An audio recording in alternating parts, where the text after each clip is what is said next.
Penguin Random House Audio presents The Attic on Queen Street by Karen White.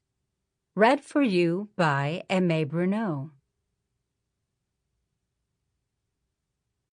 Chapter 1. Snow in Charleston is as magical as it is rare. The icy white dusting on palm trees and church steeples, ancient statues and wrought iron fences transforming the holy city into an enchanting snow globe. Snowmen sprouted like weeds in lawns and parks, and snow angels spread their wings on every flat spot of ground as children and adults alike ran outside to play in an exotic frosty playground.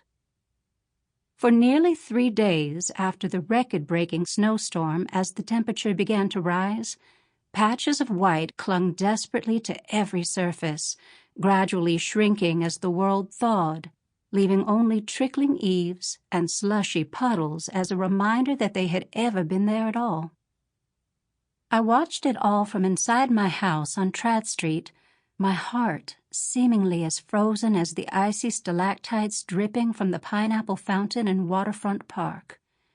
In less than a week's time, my life had flipped itself upside down, as if it had decided to accept the wintry invitation to glide on the ice without benefit of skates, or any kind of padding that might soften the inevitable fall. I had somehow managed to go from being a very happily married mother of 3 to being a seemingly single mother with an estranged husband and a marriage as precarious as the melting ice. And all because I had made the simple mistake of breaking my promise to trust Jack enough to share everything with him, to be a team in all things. Despite what everyone seemed to think, it wasn't entirely my fault. Jack, a best-selling author of true crime mysteries, and I had been working to solve the mystery of where a Revolutionary War treasure was hidden, before Jack's nemesis, self-proclaimed author and all-around jerk Mark Longo, discovered it first. Mark had managed to steal Jack's book idea about the disappearance of Louisa Gibbs, who'd once lived in our house on Tradd Street and been murdered by Mark's ancestor Joseph Longo. Mark not only made the book an international bestseller, but also scored a major movie deal. And then he somehow managed to manipulate us into allowing the movie to be filmed in our house. For Jack's sake, I couldn't let Mark win again. It wasn't my fault that Jack had had a bad case of the flu. At the same time, I'd figured out that the treasure was buried in the cemetery at Galen Hall Plantation, owned by Mark Longo's brother Anthony, and that I hadn't had time for Jack to get better. It wasn't my fault that Mark and Anthony had anticipated my solving the mystery and were waiting for me to point the way to the hidden treasure. Nor was it my fault that my half-sister, Jane, had told Jack what I was up to and that he had then insisted on going to the cemetery. And it was definitely not my fault that he had happened to step on an old grave full of crumbling coffins that collapsed under him, nearly burying him alive. As far as I could tell, my only mistake was believing that Jack would be so happy that I'd found the treasure that he'd forgive me for everything else. But, as I'd discovered, hindsight is always 20/20.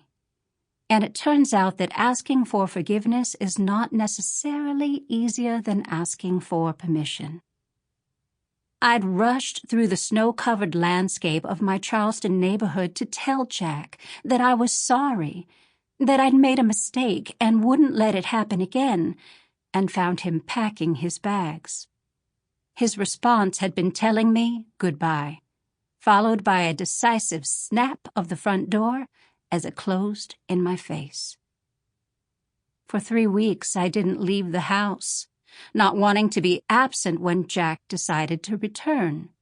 Friends and family came and went in various attempts to rouse me, to try to coax me outside with promises of donuts and coffee, neither of which seemed appealing to me anymore. Christmas passed almost as a non-event.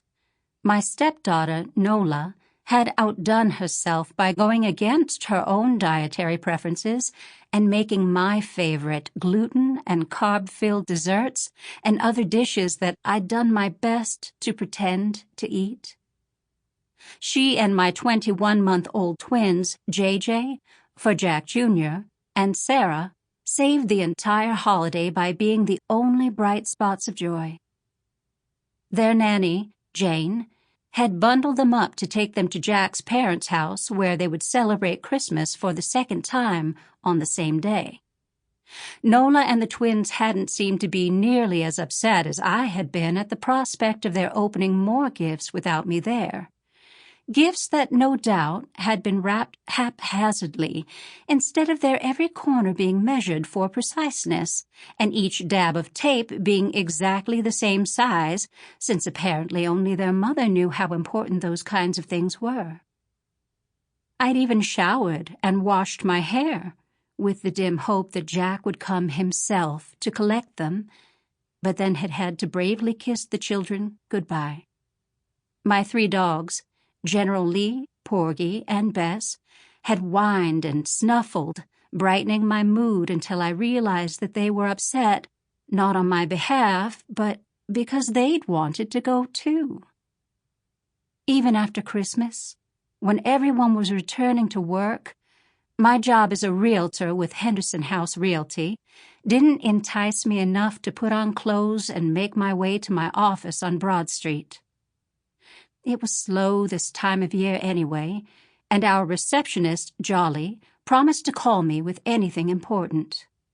Besides being a meticulous record-keeper and note-taker, something I appreciated more than most, she was also a self-professed psychic, whose predictions were either wildly inaccurate or eerily spot-on. She called only once to let me know definitively, according to her, that ghosts didn't leave footprints in the snow. I hadn't had the heart to tell her that she was wrong. Now, almost 3 weeks into the new year, I stood at one of the tall dining room windows that overlooked our Luttrell Briggs garden, which had been lovingly restored by my father. All of his painstaking work had been drastically undone by the previous spring's torrential rainstorms, which had revealed an ancient cistern and exposed more than just old bricks. If my entire demeanor and outlook on life hadn't been as dark and empty as the bottom of the cistern, I'd probably have been hoping that the last of the restless spirits that had been awakened by its sudden exposure had quit the premises. After all, they were partially responsible for Jack's leaving. But only partially. The rest of the blame lay elsewhere, although Jack and I apparently had opposing opinions as to exactly where. Pressing my forehead against the cold glass of the window, I watched with disinterest as small indentations began to appear in a line around what remained of the snow atop the blue tarp, protected from the sun by the ancient oak tree.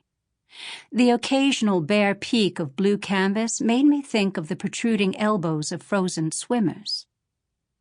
I blinked, recognizing the clear marks of the heel and toe of a small booted foot creating a path through the garden. I straightened when I realized the footprints had stopped directly in front of the window where I stood. Millie? I jumped, something I rarely did, and spun around with my hand on my throat. For most of my 41 years, I'd been visited by the dearly departed, but I'd always found them more annoying than frightening, especially the ones who seemed to enjoy appearing behind me in mirrors or materializing on stair landings before rudely shoving me. At some point, I would need to have a discussion with them about manners. Jane stood behind me, holding a bag that smelled suspiciously like donuts. In her other hand, she held a mug from the kitchen, with steam rising from the surface. its light brown color telling me that she'd add. Sample complete. Ready to continue?